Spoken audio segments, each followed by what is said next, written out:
attention here, hardcore hellions and wrestling fans. Tonight, Culture Shock Wrestling presents a decade of mayhem. Yeah! And a celebration of immense gigantic proportions, because tonight, Culture Shock Wrestling presents its 10-year anniversary! Yeah!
Once again to another fantabulous edition of the Front Row Fanatics. I'm here with my tag team partner, the most interesting man in the world, Cheech. And we're bringing special guest, the Prince of Darkness, Zadok 666, coming from the depths of hell to join us for some hardcore mayhem action tonight, baby. That's right. That's Woo!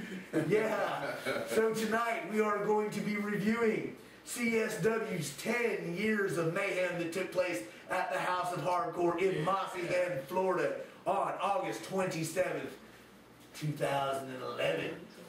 This past weekend. Right. Yeah. Saturday night. Yeah, Saturday night. Saturday night was all right for fighting, and that's what they was doing at the House of Hardcore.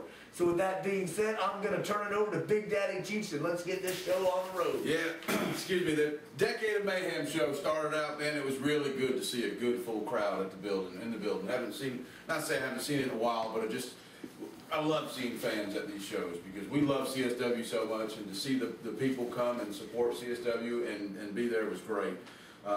Just a really, really, really good thing to see. And I showed up probably a little bit late, and there was cars everywhere, and that was really exciting. I didn't even step out of the truck, and I had the tingles going, so it was great.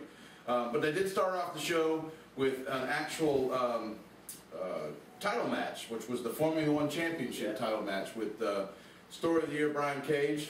Yesterday's news.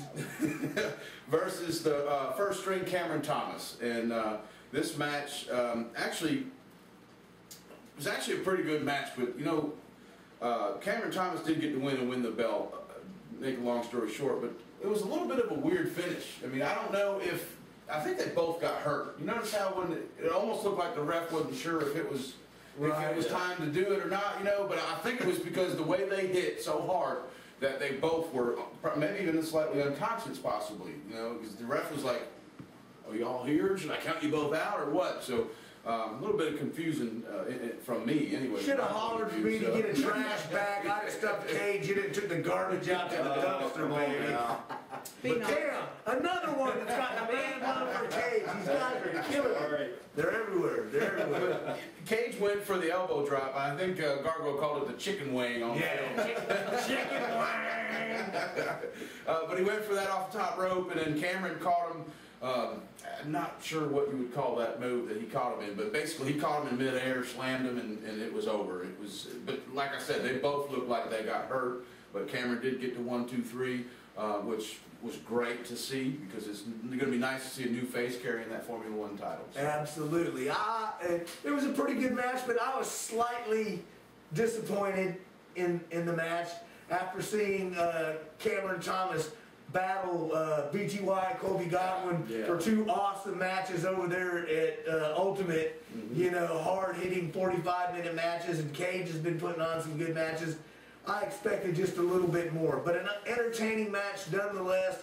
It was good to see Brian Cage lose right off the bat. That started my night off great and started making my buzz better. So, you know, what can I say? I hear you.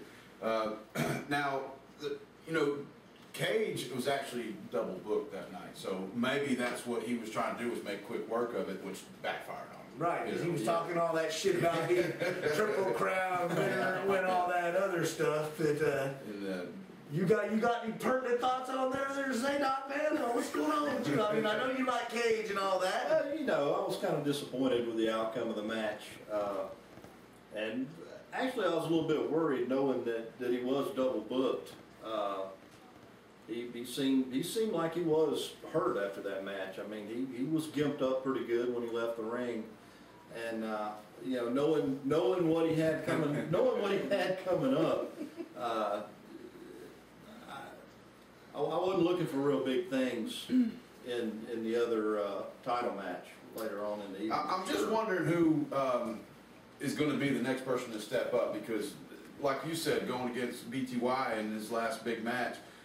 You know, it is going to need to be somebody that's got some big cojones to Absolutely. take this belt on. And as much as I hate to say it, but I've always been a man of my word. You know, whether I like you or not, if you deserve the props, I give them to you. And, you know, Brian Cage making this double booking, defending not only the Formula One championship that, for me, that he lost, he still was going to be in that fatal 4-way, you know, slightly injured, facing 3 quality opponents to be the CSW champion. Yeah. And much to my chagrin, there were quite a few Brian Cage fans there that I was kind of creeped out about that. I was looking around and like, Had you looking over your shoulder. Am I in the Twilight Zone or something? But, you know, nonetheless, good match to start the show. Cameron Thomas becomes your new CSW Formula One champion, defeating Brian Cage. Yesterday's news in the opener show. That's right. Which leads us to the next match, which is Gargoyle. The Gargoyle's close personal friend, David Prime. He came out into the ring, and then, of course, shortly after that, the music hit with Michael Decide, and what I came out with his goons, okay, which includes Mike Fresca, Baron Von Lecter, and as well as the Monroe twins. They all come out to the ring and got in the ring. Decide started spewing out, saying that Prime, isn't this interesting? An interesting situation where there's all of us and only one of you. That's right, babe. That's right. And, you know, little did he know, David Prime, being the veteran and, as always, outsmarting all of his opponents, says, oh, it always works out for me, and I'm never alone. So out comes HPW Originals, Cameron Frost and Bulldozer Dorian, which they're recovering from injuries, so they didn't really, you know, we didn't really expect them to do much, but I guarantee you with injuries they can still hold their own. Sure, and Decide was licking his jibs there thinking, what do you hurt Gimp's gonna do, you know? But once again, HPW being the Prime faction that they were, you notice I throw in that Prime faction in there for my close personal friend, had a backup plan. That's right, brought out some HPW Originals, alumni. Shane Gibson and Too Quick. So basically that sets it up for the 6-man tag team, which included Decide, Fresca, and Lecter versus Prime, Shane Gibson, and Too Quick, which pretty good start of our second match of the evening. And while we're talking about that, all you people, we got the Mr. Overinflated ego poll going on in there. I'm really shocked at all you people voting positive compliments for Fresca. He's a turd. Vote turd. That's all I got to say. Sorry about that. Hey, I'm all personal opinions, but I'm pushing my agenda. Vote turd. But there was a lot of chaos in this match. I mean, these guys, I mean, they really beat each other up, all in all. I mean, Shane Gibson was on fire when he got in there. You know, I don't know if it was that HPW decade, 10 years of the show, just fired up, got motivated, but he was really whooping some butt in that ring. And but towards the end of it, where I believe it was David Prime that had Baron Von Lecter, and one of the twins, and I can't tell the two of them apart. So one of the twins actually, I believe, and I could be wrong, I don't know, but I believe she meant to grab David Prime, but actually ended up grabbing Lecter, and which caused him to go to the ring, and David Prime was able to get the 1, 2, 3 on Lecter, which, that may have been her plan, I don't know. And she unfortunately did get paid for that. I believe her sister was ordered by Desad to go out there and give her a receipt, baby. Yep. And now, as as she did that, Desad looked over and basically looked at her, said to Mike, barely got it out of his mouth, that now you need to do something. Well, David Prime come out of the back with a chair and said, "Oh no, not on my watch. It ain't gonna happen." So we saw David Prime did the right thing. What any veteran would have done, probably any real man would have done, and no, ain't gonna happen. Took care of the situation, got her out of there, and this match got me excited. I mean, this was something to get the what we go to CSW for. I mean, it started it off. So. And once again, the HPW faction, who has been the long dominant faction there in Mossy Head under their various incarnations, showed once again why they are the #1 dominant faction. But I was really excited to see Too Quick there, who I hadn't seen there for at least 4 years. He and David Prime had been, at that time I believe it was HPW tag team champions. Great to see Too Quick. He wrestles more in Western Alabama, AWF, which, by the way, Dwayne Cletus, hook us up. We still got you on the GulfCoastWrestling.com if you want to advertise some shows. Yeah, I'm not even sure if they're running, or I'm sure they're probably running, but just take a break or something. And he also wrestles over there in Mississippi a little bit too. So I was really happy to see Too Quick, a high quality, high flying cruiserweight dude. Yes, he is. He certainly is. He flew around that ring quite a bit. I've never seen him before. I think I've seen him on film, but I've never seen him before. And he was impressive. A small man, but he was definitely impressive. So. Great to see him. Great to see him. So that match, after that match, was a Muggs O'Malley, who is, I guess, an older wrestler or a past wrestler from CSW. Came out calling out one of the, like he said, there's a lot of people in the back and a lot of old school guys and a lot of talent back there. And so he called out one of the old school guys, not necessarily by name, but he was just saying, any of y'all old school guys want to come out? So comes out Draven, who's another guy I haven't seen yet. Which basically this match was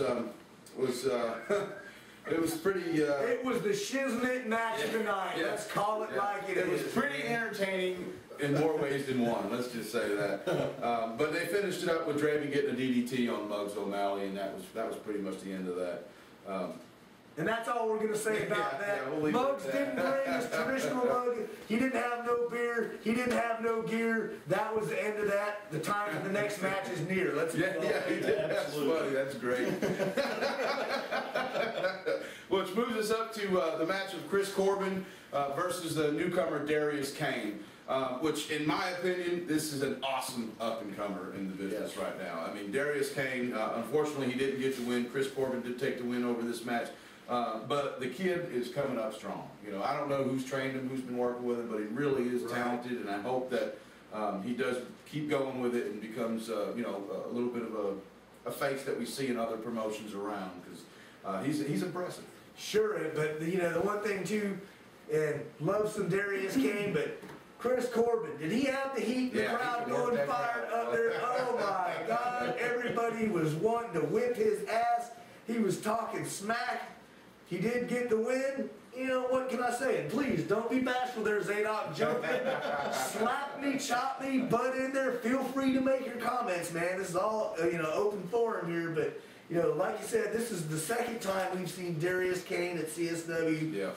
Got the win the first time, didn't get the win the second time. Impressive young up-and-comer. I see good things in his future.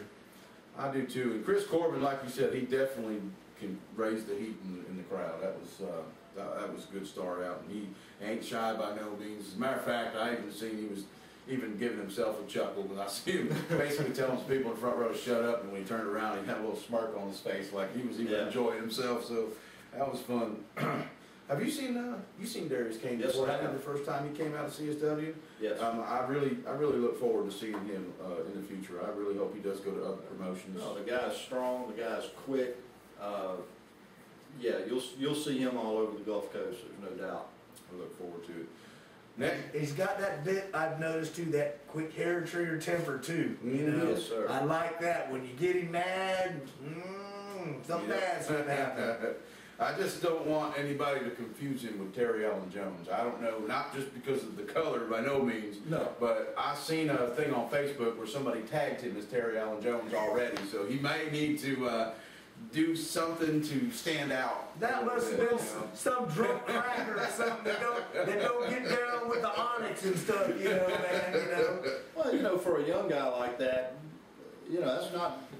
Could be worse. Could be, yeah, if you're that's going to right. be tagged as Could not Terry be a Allen bad Jones, thing. that's not a bad thing. That's right. He could be tagged as Tiger Lee.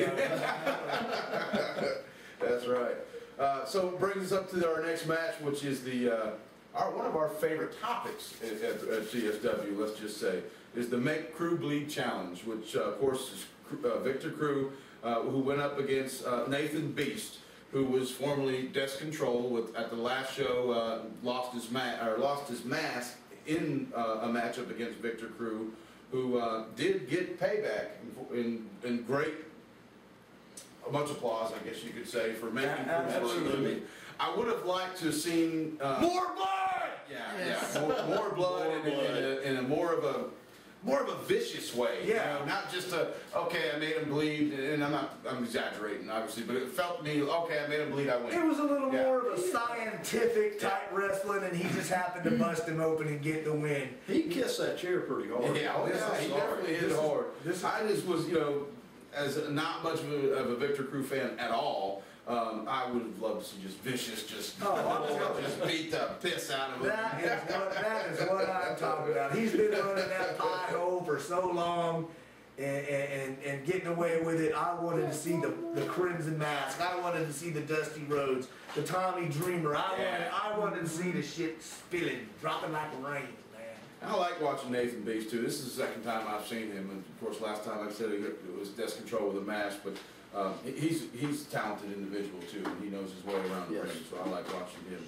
And which brought the return after this match is Chaz, who came out with Victor Crew, or on Victor Crew's side, and they proceeded to beat Nathan Beast down. Now, give us a little bit of history on Chaz of this situation, and let everybody know who he is. I'm sure people know, but I've never seen him before. Those of us who are longtime fans of wrestling in Mossy Head know Chaz was Victor Crew, who at the time was known as AWOL.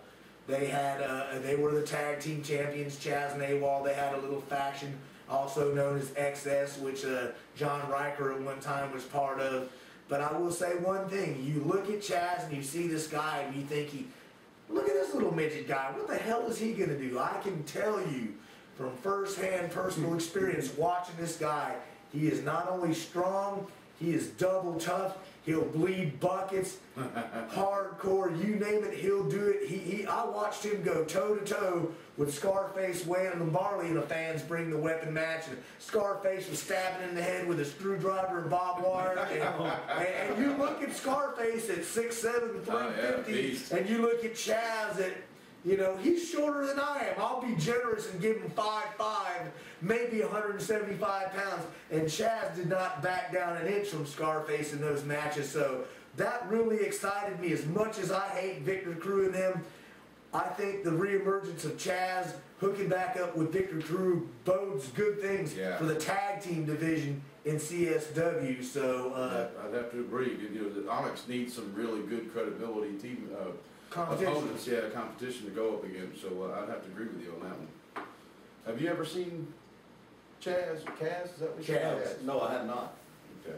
It'll be interesting to see what he brings to the table, and hopefully it wasn't just a spot for. No, I'm firmly committed in my belief that he's going to be back for the long haul, because he was a long-time staple there for several years in Mossy Head before he moved out of the area and then decided to come back now.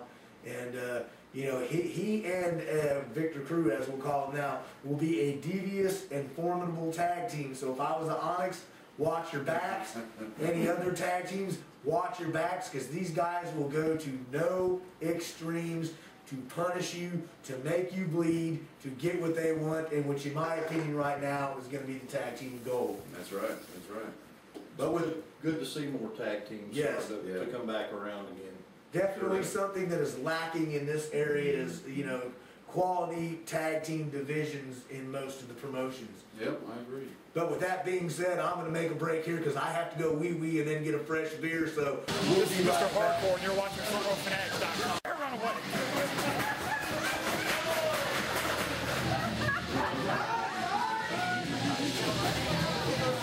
This is Mr. Hardcore, and you're watching Fanatics.com.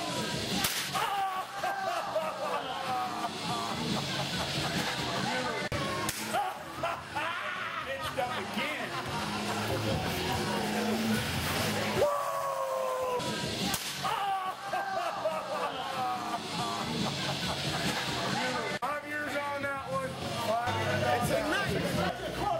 These two characters right here will go as another notch in the belt of the Onyx.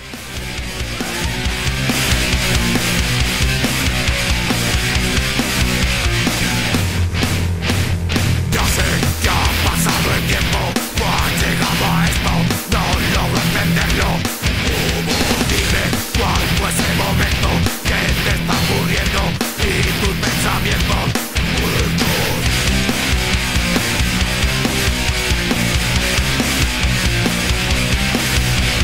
Cierro los ojos y veo a un compañero, lucha por un sueño, pero al volver a abrirlo llora en el olvido que tú has destruido.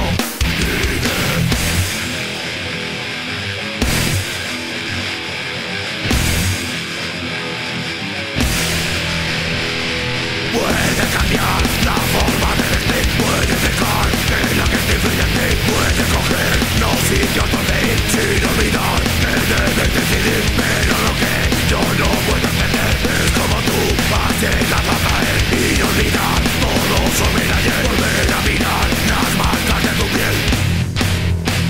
No se trata de modales, sino de ideales, de ser radicales. Siempre lo tuviste claro, revolucionario, tendiendo tu mano unido.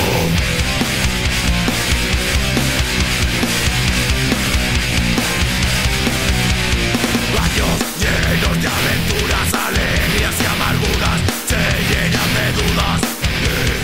Ahora, ¿cuál es tu mensaje? Si al verme en la calle intentas evitarme, miedo.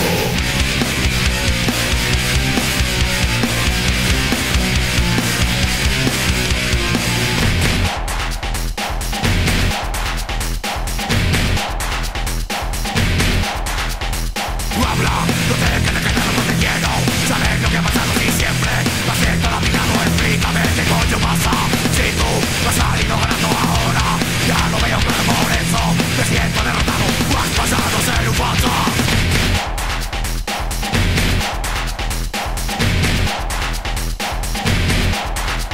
Te miro, siempre sonriente rodeado de gente influyente y ahora siento pena de verte desde tu puto destino. Dejar de lado tu pasado, tu sentido solidario para ser un rico respetado. Ahora eres mi enemigo. Puedes cambiar la forma de vestir, puedes dejar que la gente influya en ti, puedes coger los sitios donde ir sin olvidar que debes decidir, pero lo que yo no puedo entender es como tú has llegado a caer y olvidar todo sobre el ayer, volver a mirar las marcas de tu piel.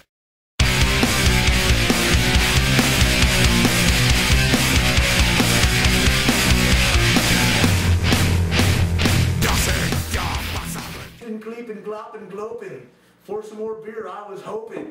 Here we go, CSW review. 10 years of mayhem at the House of Hardcore, August 27th, 2011, Mossy Head, Florida, Front Row Fanatics, most interesting man in the world, Cheech, Evil Prince of Darkness, Zadok, 666, I'm the Gargoyle, Miller Lite, Heineken, he's hiding his over there, and he's got the big Papa Pump action going on, so and all that. That is cute. Yeah.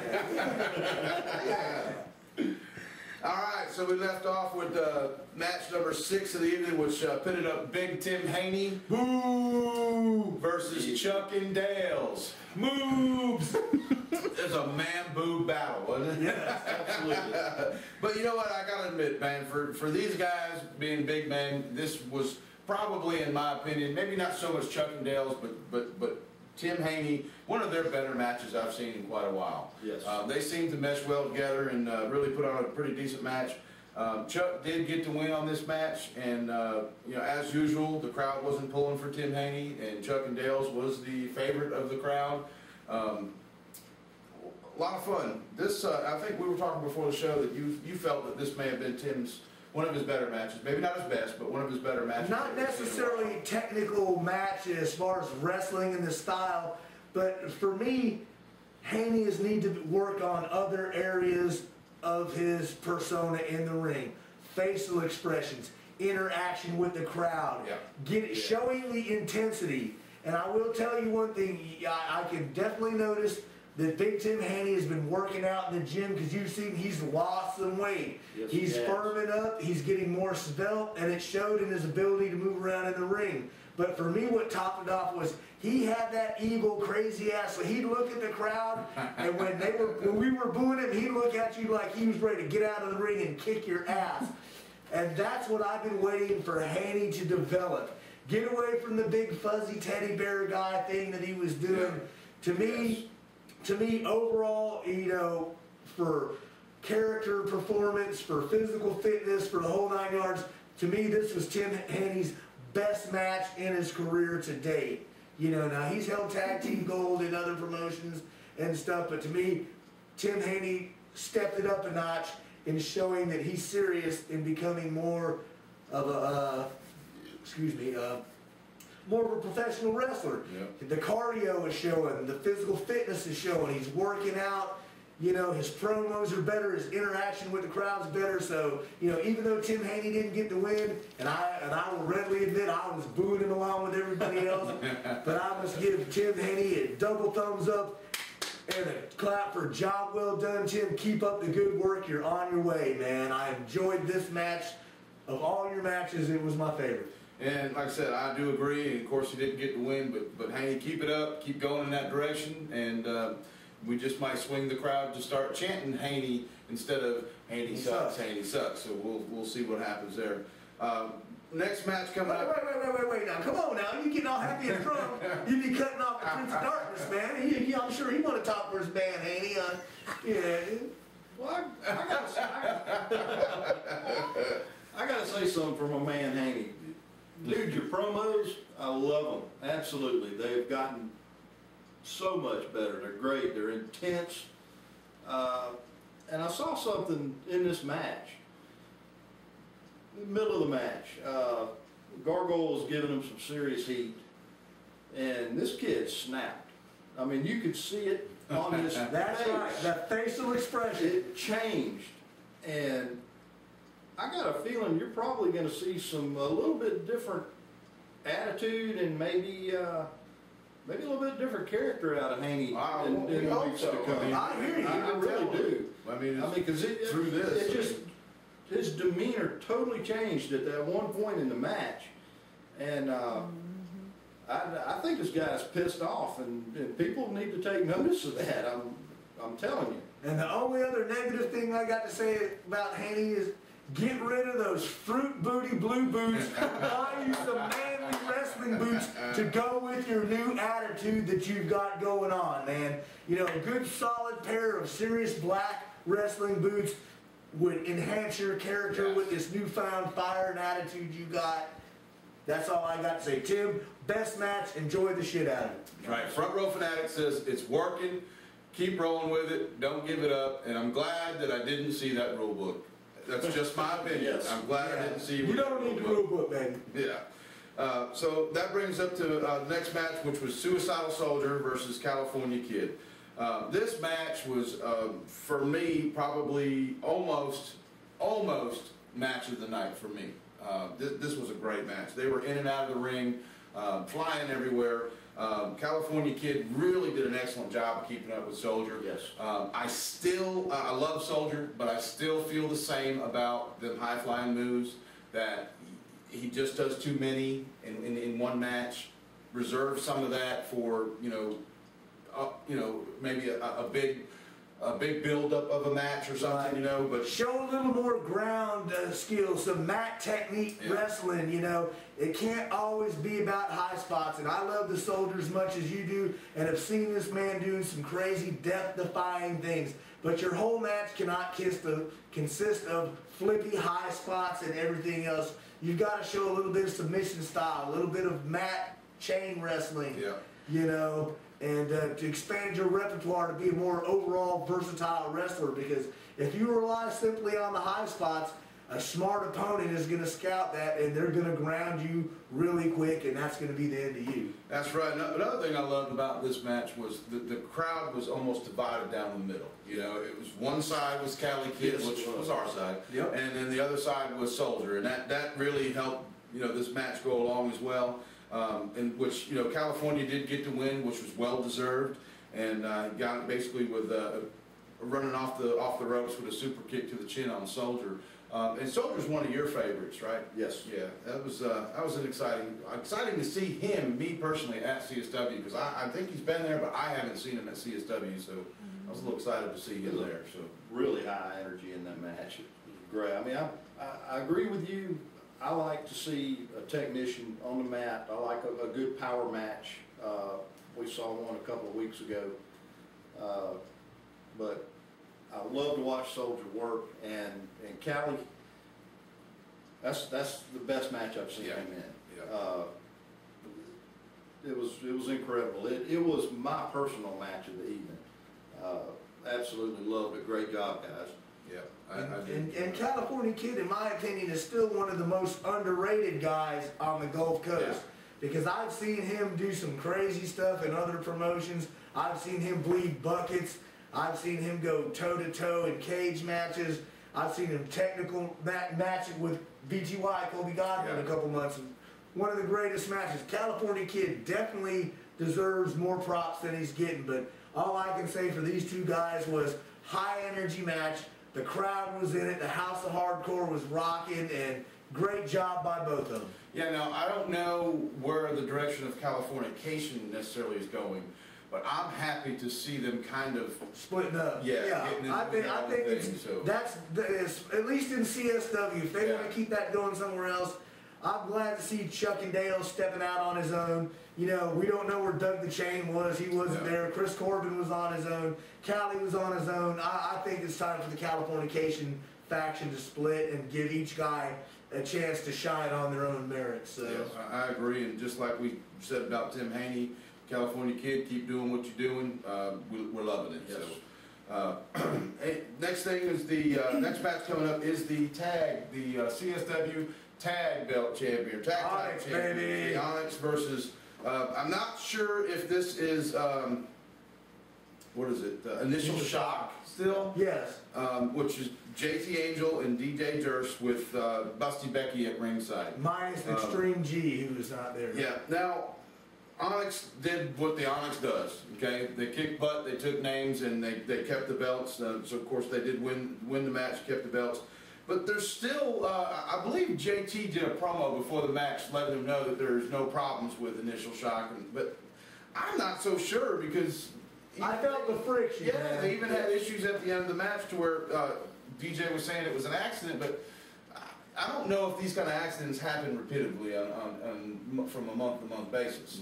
So something's definitely not clicking right in this tag team, but who knows? All I can say is, if you lost, go look at Busty Becky's nice booty shorts she was wearing. Buy some BBK pictures at the gimmick stand, man. We love some Busty Becky Kennedy, and it'll be all right, man. That's right. Just get you a picture and just go out in the parking lot, whatever you got. And once again, parents, we are not responsible for the content of this show or watching your children. But something's definitely going on there. Maybe we'll see later on down the road, or maybe it's just my imagination reading too much into it. And Extreme G was not there either, because at the last show, it looked like the three of them were going to split, and so we'll have to wait and see what happens at CSW at the next show. Yep. But the Onyx is still going strong, Undisputed, carrying belts, baby. not only at CSW, carrying them at several promotions. No. Oh, no, that's right. They'll get them back. There's no doubt in my mind. That's right. We don't want to go there. Don't want to bring down the CSW. That's right. But, so that brings us up to the next match of the evening, which was the four-way dance, which I was waiting all night for this match. This was my favorite match of the night, which pitted up the four-way dance for the CSW heavyweight title. Doug Pitt, Scotty Reyes, Brian Cage, Yesterday's Billy news. Reyes. Yesterday's news. Yeah, that's right. Story of the year. These guys, all four of these guys just put on a hell of a match. You could tell that when they got into that ring, you could just feel, I don't want to steal Rock's words, but I can't think of anything else, but you could feel the electricity that these guys brought into the ring with them, that they each wanted that belt just as bad as one another, and they fought like it, and unfortunately for some, fortunate for others, Brian Cage did take the win, but more. That's right, baby. I would say there's a little controversy with that, though, because Cage actually was tapping out from Billy Reyes, but he was in the ropes. I'm not sure if he was on the rope, or I think he was just under the rope while he was tapping. Which still constitutes a break. That's right. And then after that, of course, Cage scooped him up and got him for the win. Scooped Billy up, got him for the win, 1, 2, 3. But it definitely caught me off guard. I was not expecting that. But also, Cage bled that night too, so it wasn't only Victor Crew bleeding. Cage we got to see him bleed that night. He took a headshot to the ring post, which was another exciting factor of the evening to see that as well. So, and I know you enjoyed that. Yes, I did. And like I said, I've been a guy that's given Cage crap for the last 3 years. But I've also been man enough to give the man props. When he says he's going to do something, 99% of the time, he's backed up the talk. Yep. He's walked the walk. He said he was going to win it. He didn't get to be the Triple Crown winner, but he did end up being the new CSW heavyweight champion. And besides him bleeding, the highlight of that match for me was at the end when both the Reyes brothers and the last King of Wrestling, Doug Pitt, they all gave him the triple drop kick to the head, man, and left him laying in the ring. That was awesome. That was cheap. It was awesome. That was a cheap shot. Awesome. As a Cage fan, what do you got to say about this match? Well, like I said earlier, I was really worried about Brian going into this match against a last King of Wrestling, Doug Pitt, on fresh legs. He is a big, bad man. Yes, he is. The Reyes brothers, fresh legs. You know, everybody on the Gulf Coast has seen what these guys can do. They're amazing. So, honestly, Brian, I didn't feel like you had much of a chance against these guys. I was seriously worried about it. But the guy, you got to give the guy props. He is a hard-working young man. I mean, the guy was in 2 championship matches in one night, and against these other 3 guys. Yes. And in both the matches, if you count the 4 opponents, you've got Cameron Thomas, who's been a high-quality wrestler who's been a champion all over the Gulf Coast. You've had the Reyes brothers, who've held numerous belts all over the Gulf Coast. You've had Doug Pitt, who's held belts in numerous promotions all over the Gulf Coast. So, like I said, as much as I give Brian Cage shit and despise him, I'm always man enough to admit, to give the guy props. He said he was going to win that belt, and he went out there and he wrestled 4 top quality guys from the Gulf Coast.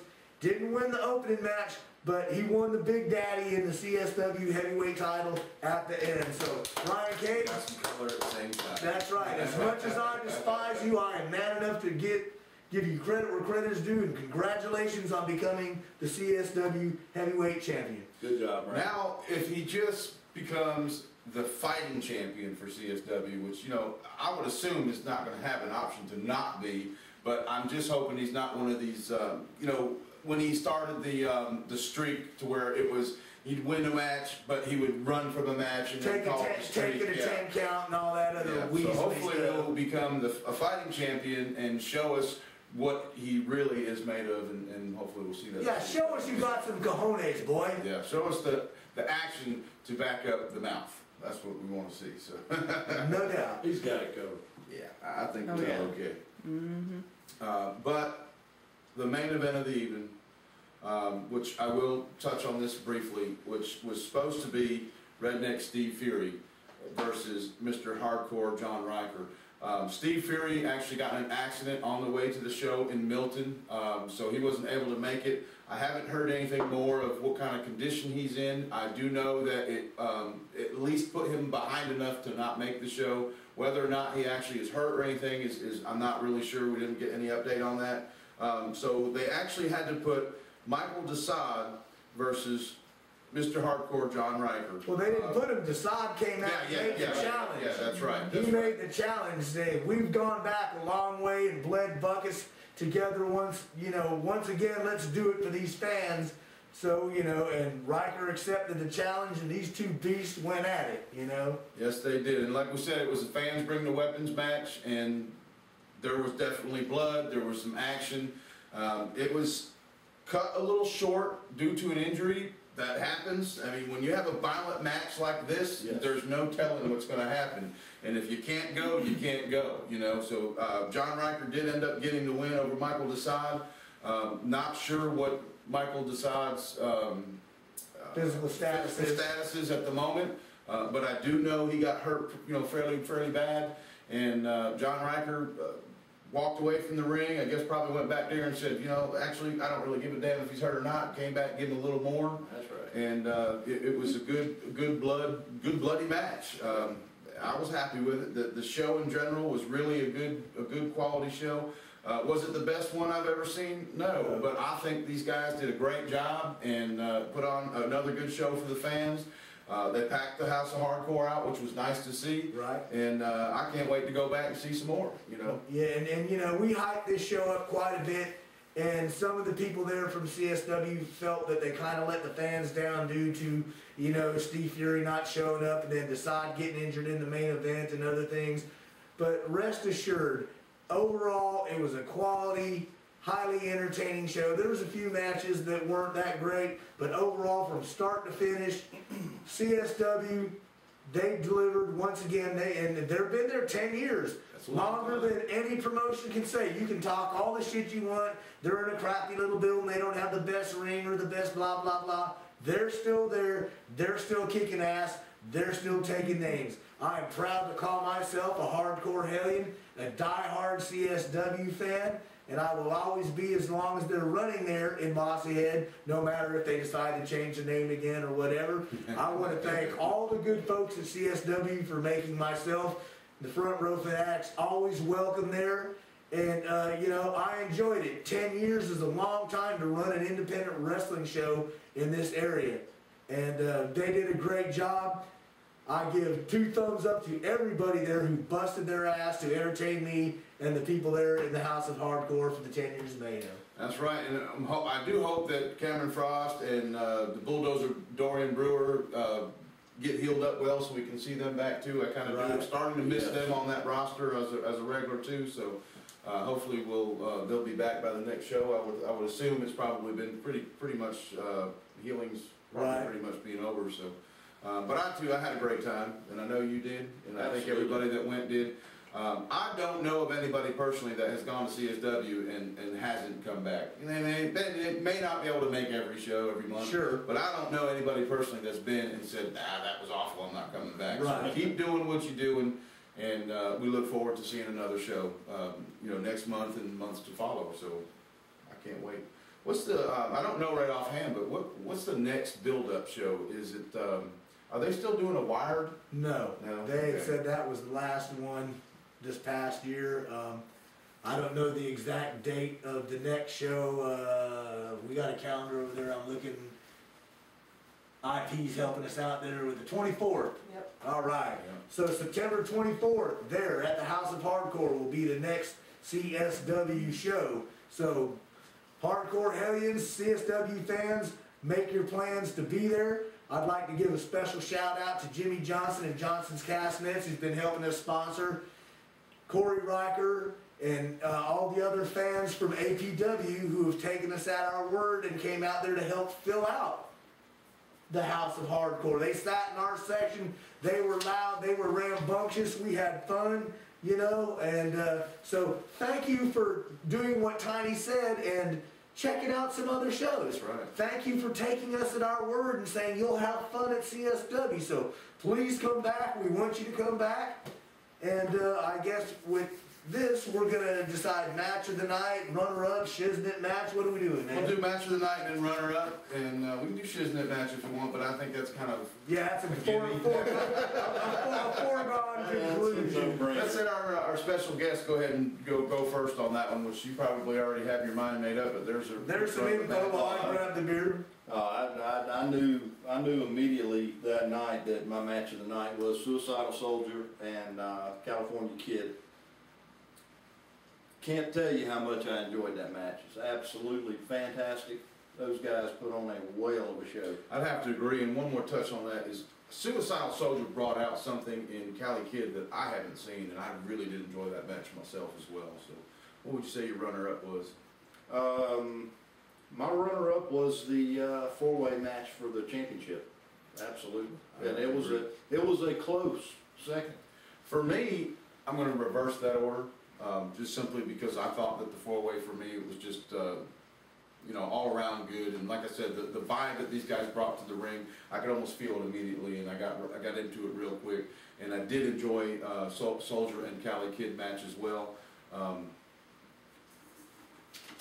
pretty much it on that. I hear you. Well, I'm going to roll with you. For me, the Four Corners match got match of the night. For me, runner-up, California Kid, Suicidal Soldier.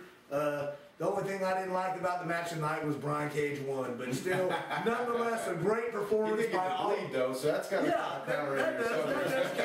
that does count for something. So the Four Corners match got it for me, California Kid and Suicidal Soldier, runner-up. Shiznit, we already know what it is. IP, what you got for match of the night? Or are you not going to talk with us tonight? Or? I go with the four-way as my match of the night, of course. And then the runner-up one would be Cali Kid and Soldier. So great minds think alike here at the Front Row Fanatics studio. So, you know, once again, I want to thank the great folks at CSW for always making us feel welcome, you know, letting us do what we do and have fun. I want to congratulate them on 10 years of continuing running independent wrestling shows in this area, which is a hard thing to do. It's a big deal. I mean, yeah, you know, I mean, people come and people go, you know, we've heard this and that and this and that, and everybody tries to shit on CSW, but they're still there. Still there, yep.